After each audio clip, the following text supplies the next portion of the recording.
കുട്ടികളെ ഉറക്കുക എന്ന് പറഞ്ഞു കഴിഞ്ഞാൽ ഭയങ്കര ബുദ്ധിമുട്ടുള്ള കാര്യമാണ്. ചില കുട്ടികൾക്കൊരു ബുദ്ധിമുട്ടുണ്ടാവില്ല, ചില കുട്ടികൾ ഉറങ്ങാൻ ഭയങ്കര ബുദ്ധിമുട്ടാണ്. എൻ്റെ മകൻ ആ ഒരു കാറ്റഗറി ആയിരുന്നു. ജനിച്ച സമയത്തൊക്കെ ഞാനും എൻ്റെ അമ്മയും മാറി മാറി എടുത്ത് നടക്കുകയായിരുന്നു രാത്രി. ഒരു ടൈം ഷെഡ്യൂൾ വെച്ചിട്ട് ഒരു 2 മണിക്കൂർ ഞാൻ, 2 മണിക്കൂർ അമ്മ എന്നുള്ള രീതിയിൽ. രാത്രിയൊക്കെ ആകുമ്പോഴേക്കും ഞാനും അമ്മയും ടെൻഷൻ അയച്ചിട്ട് എങ്ങനെ ഈ രാത്രി ഒന്ന് കഴിച്ചു കൂട്ടുക എന്നുള്ളതിൽ. കാരണം അവനെ ഒന്നെങ്കിൽ എടുത്ത് നടന്നുകൊണ്ടേയിരിക്കണം, അല്ലെങ്കിൽ അവനെ തൊട്ടിലാട്ടിക്കൊണ്ടേയിരിക്കണം. അപ്പോഴൊക്കെ ഞാൻ ആഗ്രഹിച്ചിരുന്നു ഒരു ഓട്ടോമാറ്റിക് ആയിട്ടുള്ള ഒരു തൊട്ടി കിട്ടിയിരുന്നെങ്കിൽ എന്നുള്ളത്. ആ സമയത്ത് എനിക്ക് ഇതിനെ പറ്റി ഒന്നും അറിയണ്ടായിരുന്നില്ല. പക്ഷേ ഇപ്പോഴത്തെ കുറച്ച് മാസങ്ങൾ കഴിഞ്ഞപ്പോഴാണ് എനിക്ക് ടൈനി ടൈക്കിൻ്റെ ഈ ഒരു ഓട്ടോമാറ്റിക് റൈഡിനെ പറ്റിയിട്ട് ഞാൻ അറിയുന്നത്. സംഭവം ഭയങ്കര യൂസ്ഫുള്ളാണ് കേട്ടോ. കാരണം ഇത് ഓട്ടോമാറ്റിക്കായിട്ട് വർക്ക് ചെയ്യുന്നതുകൊണ്ട് തന്നെ നമുക്ക് പോയി ആട്ടിക്കൊണ്ടേ ഇരിക്കേണ്ട, അവർ അതിൽ കിടന്ന് ഉറങ്ങിക്കോളും. പിന്നെ അത് DC പവറിൽ വർക്ക് ചെയ്യുന്നതുകൊണ്ട് തന്നെ ഷോക്ക് അടിക്കുമോ എന്നുള്ള ടെൻഷനൊന്നും വേണ്ട. പിന്നെ സ്പീഡ് കൂട്ടാനും കുറയ്ക്കാനൊക്കെ ഉള്ള റെഗുലേറ്റർ ഇതിൻ്റെ കൂടെ വരുന്നുണ്ട്, സേഫ്റ്റി ബെൽറ്റ് ഉണ്ട്.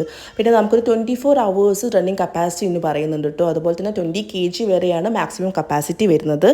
മോസ്കിറ്റോ നെറ്റ് കൂടെ തന്നെ ഉണ്ട്. അപ്പോൾ കുട്ടി ഉറങ്ങിക്കഴിഞ്ഞാൽ നമുക്കത് ക്ലോസ് ചെയ്ത് വെച്ചാൽ മതി. ഇനി കൊതു കടിക്കുമോ എന്നുള്ളത് നോക്കി നടക്കേണ്ട ആവശ്യമൊന്നുമില്ല. അപ്പം സത്യം പറഞ്ഞാൽ ഇത് നേരത്തെ കിട്ടിയിരുന്നെങ്കിൽ ഞാൻ ആത്മാർത്ഥമായി ആഗ്രഹിച്ചു പോയി. അപ്പം തീരെ ഉറക്കമില്ലാത്ത കുട്ടികളുള്ള അമ്മമാർക്ക് ഇത് ഭയങ്കര യൂസ്ഫുൾ ആവും കേട്ടോ.